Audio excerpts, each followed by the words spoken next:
بدترین عذاب عربوں پر آیا کھڑا ہے، سروں پر تنا ہوا ہے، بدترین۔ ایسی جنگ ہونی ہے الملحمۃ العظمی، جس کو کہ میں بھی آپ کے گواہی پیش کر دوں گا، جسے کہا گیا ہے دی لاسٹ کروسیڈ۔ بش نے بھی کروسیڈ کا لفظ بول دیا تھا، پھر واپس لیا اس نے۔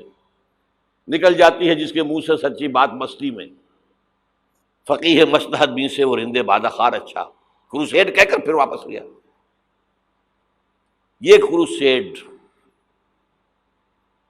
اس کے اوپر جس قدر نقصان ہونا ہے عربوں کا، گریٹر اسرائیل بنے گا، یہ عراق، شام، اردن، سعودی عرب کا کچھ شمالی علاقہ، ترکی کا جنوبی علاقہ، مصر کا صحرائے سینا، اور اس کے ساتھ ہی جو بہترین اس کا زرخیز ترین علاقہ ڈیلٹا آف نائل، یہ سب یہودیوں کے قبضے میں جائیں گے۔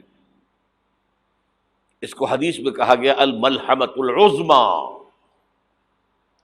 عیسائی 80 علم لے کر اے مسلمانوں تم پر حملہ آور ہوں گے، اور ہر علم کے نیچے 12,000 فوج ہوگی، 9.5 لاکھ فوج۔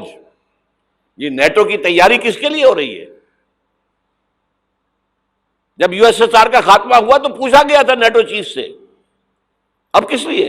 تمہارا وہ دشمن تو ختم ہو گیا، اب ہمیں اسلامک فنڈامنٹلزم سے نمٹنا ہے۔ وہ جانتے ہیں خطرہ یہی ہے، اب اسلام ابھر سکتا ہے، مسلمانوں کے سینوں کے اندر وہ آگ ہے، اوپر خاکستر آ گیا ہے، تم کہیں اٹھانا بیٹھنا، یہ اندر تو انگارہ ہے، اوپر سے راکھ ہے، اس سے دھوکہ نہ کھا جانا ان کے دلوں کے اندر۔ اور بش نے کہا تھا مسلمان چاہتے ہیں کہ ہسپانیہ سے لے کر انڈونیشیا تک نظام خلافت قائم کریں، اور میں حیران ہوا تھا کہ اس کمبخت کو ہسپانیہ کا خیال کیسے آ گیا؟ ہمیں تو کبھی آتا ہی نہیں، اب ہم تو بھول گئے، وہ تو 500 برس پرانی بات ہے جبکہ وہاں سے ہمیں نکال دیا گیا تھا۔ اگرچہ اقبال نے کہا تھا ہے ارض فلسطین پہ یہودی کا اگر حق، ہسپانیہ پر حق نہیں کیوں اہل عرب کا؟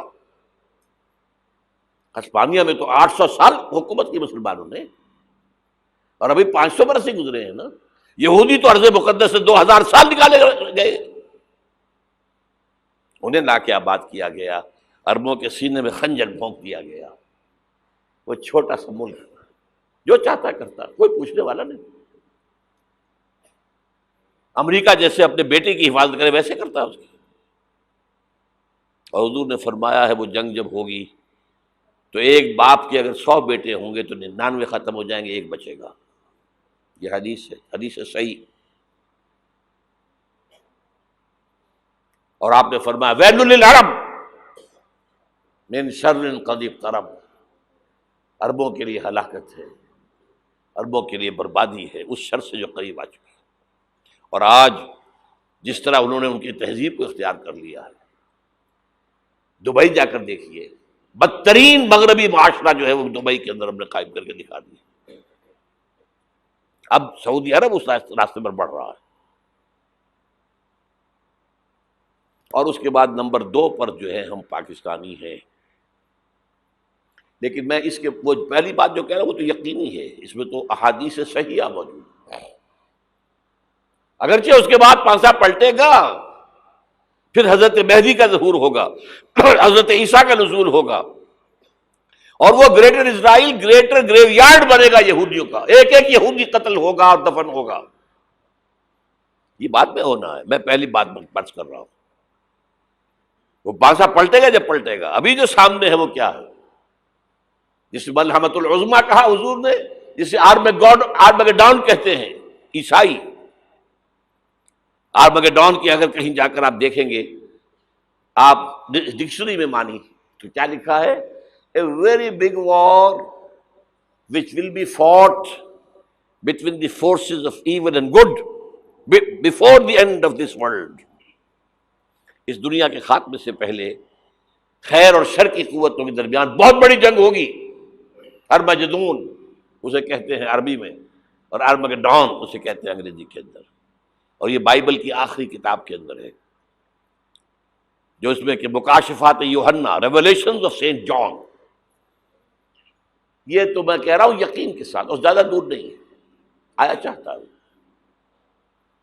اس لیے کہ یہودیوں کا اور عیسائی جو کنزرویٹوز ہیں، نیو کنزرویٹوز، ان کا 5 نکاتی ایجنڈا ہے متفق علیہ، جس کے تحت کہ یہ جنگ صلیبی شروع کی گئی ہے، وہ سن لیجئے آپ۔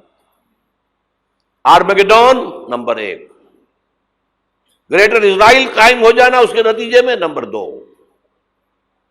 مسجد اقصی اور قبۃ الصغریٰ کو گرانا نمبر 3، وہاں تھرڈ ٹیمپل، وہ مسجد جو حضرت سلیمان نے بنائی تھی 1000 قبل مسیح میں، پھر برباد کی تھی نبوکدنضر نے، دوبارہ بنائی گئی، پھر دوبارہ ختم ہوئی 70 عیسوی تک گری پڑی ہے۔ ان کا خانہ کعبہ گرا ہوا ہے 70 عیسوی سے لے کر آج تک۔ ایک دیوار ہے ویلنگ وال، جہاں جاتے ہیں، روتے ہیں، پیٹتے ہیں، ماتم کرتے ہیں، وہاں وہ بنے گا تھرڈ ٹیمپل۔